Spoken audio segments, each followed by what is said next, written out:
2025 সালে YouTube monetization আরও কঠিন হয়ে গেল। যারা নতুন ইউটিউব চ্যানেল ক্রিয়েট করেছেন এখনও পর্যন্ত মনিটাইজেশন অ্যাপ্রুভ করতে পারেননি, অথবা যাদের ইউটিউব চ্যানেল মনিটাইজেশন রয়েছে অনেকের ইউটিউব চ্যানেল থেকেই মনিটাইজেশন বাতিল হয়ে যাচ্ছে এবং সরাসরি কিন্তু আমাদেরকে এরকম একটা নোটিশের মাধ্যমে জানানো হচ্ছে যে আমাদের ইউটিউব চ্যানেল থেকে মনিটাইজেশন বাতিল করে দিয়েছে।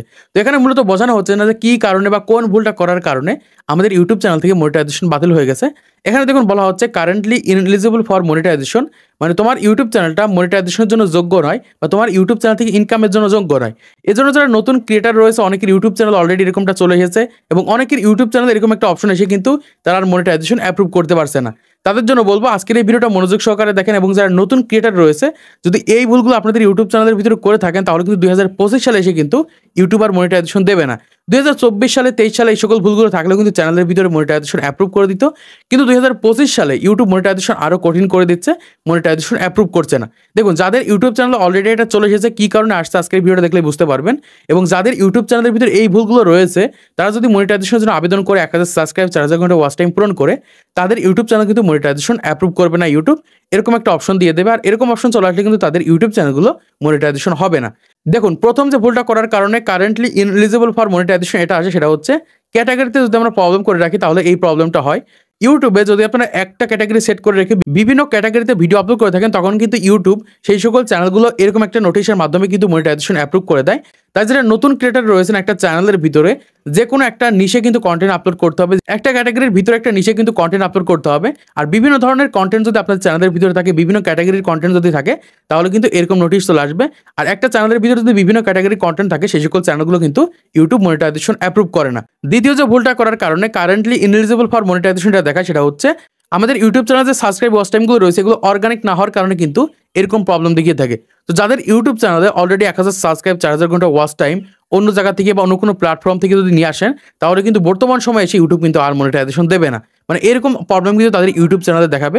তো এরকমভাবে যাদের YouTube channel already subscribe watch time অন্যান্য প্ল্যাটফর্ম থেকে নিচ্ছেন, সেটা ফ্রিতে হোক টাকা দিয়ে হোক বা যে কোনোভাবে হোক, যদি ইউটিউব থেকে ভিডিও না দেখে যদি এরকম 1000 সাবস্ক্রাইব 4000 ঘন্টা ওয়াচ টাইম পূরণ হয় তাহলে কিন্তু কখনোই ইউটিউব কিন্তু আর মনিটাইজেশন অ্যাপ্রুভ করবে না। অবশ্যই লিগাল 1000 সাবস্ক্রাইব 4000 ঘন্টা ওয়াচ টাইম বর্তমান সময় 2025 সালে থাকতে হবে, তাহলে আপনাদের ইউটিউব চ্যানেলে মনিটাইজেশন অ্যাপ্রুভ হবে। তৃতীয় যে ভুলের কারণে কারেন্টলি ইনএলিজিবল ফর মনিটাইজেশন এটা দেখায় সেটা হচ্ছে কপিরাইট ক্লেমের কারণে আমাদের ইউটিউব চ্যানেল থেকে এরকমভাবে মনিটাইজেশন বাতিল হয়ে যায়।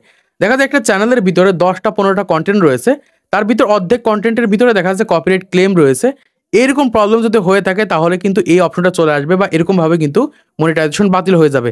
তাই বর্তমান সময়ে যারা নতুন ক্রিয়েটার রয়েছেন আপনাদের কন্টেন্টের ভিতরে দেখা যাচ্ছে অনেকগুলো কন্টেন্টের ভিতরে যদি কপিরাইট ক্লেম থাকে তাহলে কিন্তু চ্যানেল মনিটাইজেশন করতে পারবে না বা এরকম প্রবলেম হতে পারে। 4 নম্বরে যে ভুলটা করার কারণে আমাদের ইউটিউব চ্যানেল থেকে মনিটাইজেশন চলে যাচ্ছে সেটা হচ্ছে আমাদের ইউটিউব চ্যানেলের মেটাডাটার ভিতরে প্রবলেম রয়েছে।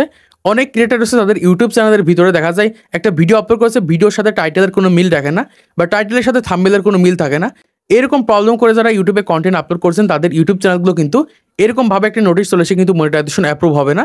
যারা নতুন ক্রিয়েটার রয়েছেন অবশ্যই সঠিক নিয়মে সঠিকভাবে কিন্তু ট্যাগ টাইটেল থাম্বনেল ডেসক্রিপশন এগুলো দিতে হবে এবং ডেসক্রিপশনের ভিতরে যদি প্রবলেম হয়ে থাকে তাহলে কিন্তু এরকমভাবে কিন্তু চ্যানেল থেকে মনিটাইজেশন বাতিল হয়ে যাবে। আর এরকমভাবে অনেকগুলো কন্টেন্টের ভিতরে যদি থাকে তাহলে কিন্তু কোনোভাবেই সেই সকল চ্যানেলগুলো কিন্তু মনিটাইজেশন অ্যাপ্রুভ করবে না। তারপর 5 নম্বরে যে ভুলের কারণে আমাদের ইউটিউব চ্যানেল থেকে কারেন্টলি ইনএলিজিবল ফর মনিটাইজেশন এসে মনিটাইজেশন অ্যাপ্রুভ হবে না। এটা হচ্ছে আমরা অনেক ক্রিয়েটার রয়েছে দেখা যায় আমাদের ইউটিউব চ্যানেলের ভিতরে আমরা অনেক আগে ভিডিও আপলোড করে রেখেছিলাম, সেই ভিডিও ভাইরাল হয়ে দেখা যাচ্ছে 1000 সাবস্ক্রাইব 4000 ঘন্টা ওয়াচ টাইম পূরণ হয়ে গেছে, আমরা মনিটাইজেশনের জন্য আবেদন করে দিয়েছি। এরকমভাবে যাদের ইউটিউব চ্যানেলের ভিতরে নতুন কোনো ভিডিও নেই মনিটাইজেশনের জন্য আবেদন করে দিয়েছে তাদের ইউটিউব চ্যানেলের ভিতরে কিন্তু এরকম প্রবলেম হবে, মনিটাইজেশন অ্যাপ্রুভ করবে না। তাই অবশ্যই মনিটাইজেশন করার আগে নতুন ভিডিও থাকতে হবে, নতুন ভিডিও আপলোড করে ইউটিউবে মনিটাইজেশন আবেদন করতে হবে, তাহলে সহজেই কিন্তু আপনাদের ইউটিউব চ্যানেলগুলো মনিটাইজেশন করতে পারবেন।